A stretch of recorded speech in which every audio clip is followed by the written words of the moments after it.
What is good, Ninja? OG over here from Player Essence, and welcome to another PE Nintendo Switch and gaming news video. Today we have some great information for you guys, a lot of interesting topics from Xenoblade Chronicles 2, Nintendo Switch sales, what GameStop has to say on the matter, and so much more. So let's go ahead and get right into it. So GameStop on the positive sales impact of the Nintendo Switch, strong demand to continue through the holidays, pre-owned sales talk, and more. GameStop is reporting its Q3 financial results this week. The retailer said that the Nintendo Switch has experienced continued momentum and helped drive an 8.8% increase in hardware sales last quarter. Additionally, details about the impact of the Nintendo Switch were shared during a financial call. Now, according to the CFO, Rob Lloyd, GameStop still has, quote, market-leading share on Nintendo Switch and the highest attaching the industry. Additionally, GameStop has leading Nintendo Switch hardware and software market share in the US and in most of our international markets. Now, Nintendo's console helped offset the decline in certain areas. For example, while pre-owned sales were down, new software sales growth was driven by the Nintendo Switch in games like The Legend of Zelda Breath of the Wild,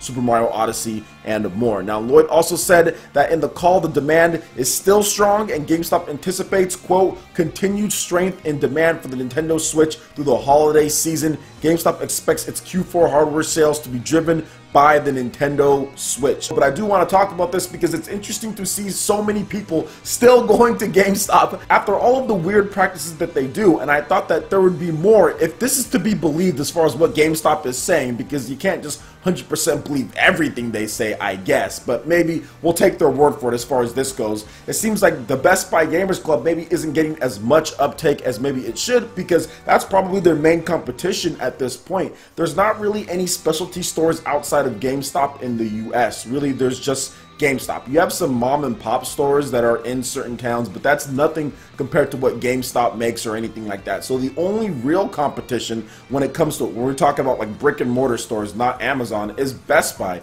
But I think the main issue why you're seeing so much uptake with GameStop is that there's multiple ones and they run very small operations and it's specialty, whereas Best Buy is one huge department store that has everything from washers and dryers to refrigerators to TVs, cell phones. It just has so many different things. So that's the reason why GameStop is basically hogging up all the sales here, which is good for them, obviously. It's just because there's just so many locations. They have a really low budget. They don't pay their employees that much. I mean, there's a lot of things that factor into it to where they can have multiple locations. I have like 5 or 6 GameStops in my city. So, I mean, it is what it is, but it seems like they're doing very well. And the more places that Nintendo can sell the Switch, that's good for Nintendo. So aside from what I think from GameStop, it is good that Nintendo does have these specialty stores where people can go and buy the Nintendo Switch when they need to get it. There's a lot of stock as far as this holiday season. I've been seeing a lot of Nintendo Switches, been seeing a lot of people picking up Nintendo Switches as well. So that's exactly what you want to see. You want to see good stock, and then you want to see continued good sales when the NPD reports come out and all that. And that's pretty much what I've saw all throughout October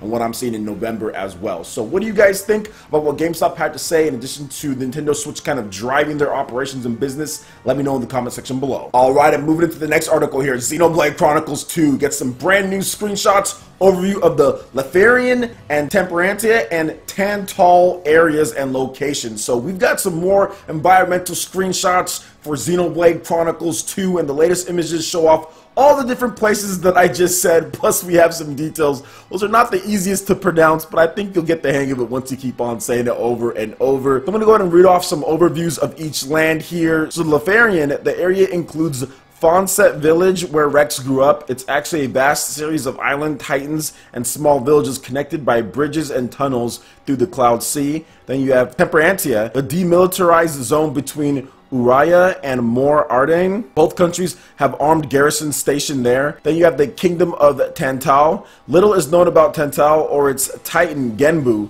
Tantal is an isolationist state, strictly controlling entry. Like Uraya, the titan swims beneath the Cloud Sea and everything lives inside it. The climate is far colder than other titans and is the only titan seen with snowfall. Little is known about Tantal or its titan Genbu. And then of course you guys have seen a bunch of these different screenshots here. So what else can we say about Xenoblade Chronicles 2 other than I really want to play the game so much? No, but really guys, this game is coming out pretty much this week.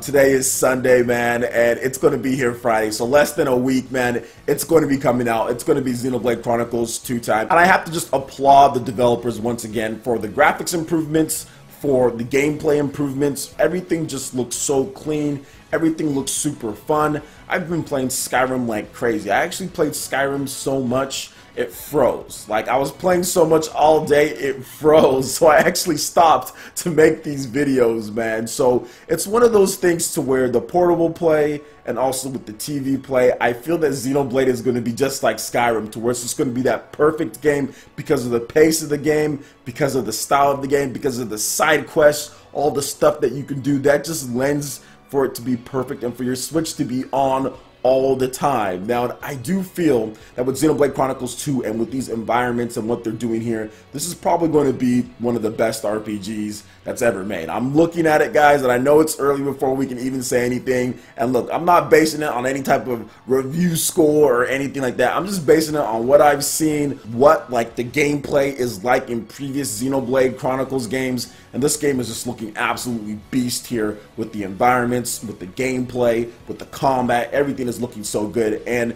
for me, I have to be able to factor in the fact that essentially we get the Nintendo Switch, which is a system to where I can play comfortably. To me, that just makes it even better. So I cannot wait for this game.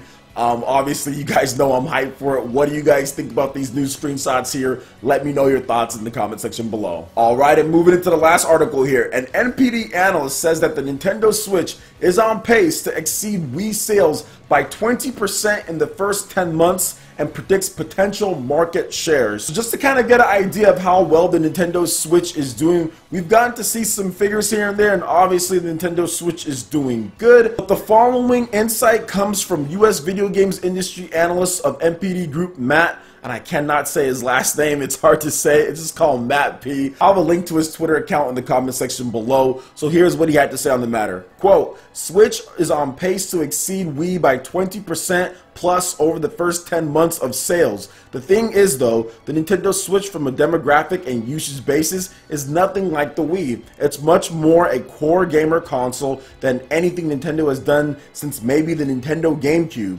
And because it's a hybrid, multi-console ownership per household could be a thing, making the upside potentially bigger than the Nintendo Wii. Now, if Pokemon comes out next year, I can easily see the Nintendo Switch outpacing the Wii and taking 40+ share of the hardware market next year, but it does depend on if Pokemon is out next year or not. Let's talk briefly about what he had to say here. Yes, the Nintendo Switch is definitely going to outpace the Wii just because of the rapid uptake and the multiple systems per household. I do feel that that is already a thing. I don't think that it hasn't happened yet. I honestly think that's a thing. I've seen multiple people tell me like, hey, I got a Switch, my daughter has a Switch, or my son has a Switch. We have multiple Switches in our house. We play locally together. I know the head over there at IGN, Per Snyder, he has like 3 or 4 Switches in his house. So I'm not going to sit here and say everyone's doing that, but that is something that I've seen quite a bit. So that's something that's already being adopted as far as multiple Switches. I'm going to be getting another Switch as well for the family here. So I do feel that as we get into 2018, like he's saying, I do feel that that could be something that's a big factor into Nintendo Switch sales.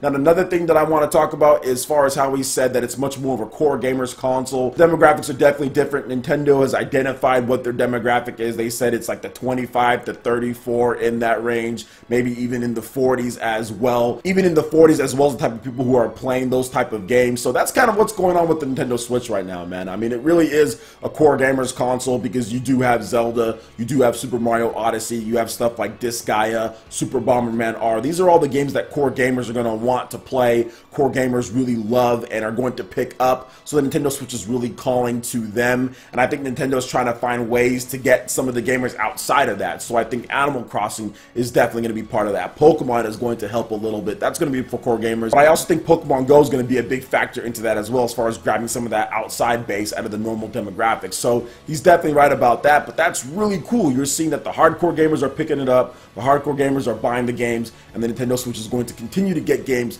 because of these amazing sales. And anyone who wants to see the Nintendo Switch do well and wants to see third parties definitely needs to make sure that they spread the news, let people know like, hey, there is great stuff to play on the Nintendo Switch. Let them know what the portable play, how awesome that is, because some people still don't understand why they'd want to play a game not on a TV until you actually try it out and you play something like Skyrim at high quality on the go. We've never had that before in a consumer device like this where it's like a handheld portable. So it's one of those things. Let's just keep the train rolling, keep the good news coming in, and we'll continue to get amazing games. We'll continue to get upgrades to our system, and more even coming to the Nintendo Switch. So what do you guys think about what this analyst had to say on the matter here? As far as the numbers go, looks like it is lined up to pass up the Wii the first 10 months. So I'd love to hear you guys' thoughts in the comment section below. Alright, Ninja, that wraps it up for this video here. Go ahead and check out the links in the description below. We've got Facebook, we've got Twitter. Go ahead and give us a like and a follow on our social media. Really helps Player Essence out. Also, make sure you check out our Patreon and YouTube live gaming page and consider supporting Player Essence. It gets you access to all sorts of cool benefits, perks, and rewards. Hit that like button if you did like this video. Lets me know you guys want more content like this going forward in the future. And subscribe to Player Essence for the latest RPG, Japanese, and Nintendo gaming news. Thank you so much for watching, and we'll catch you for the next video. Peace.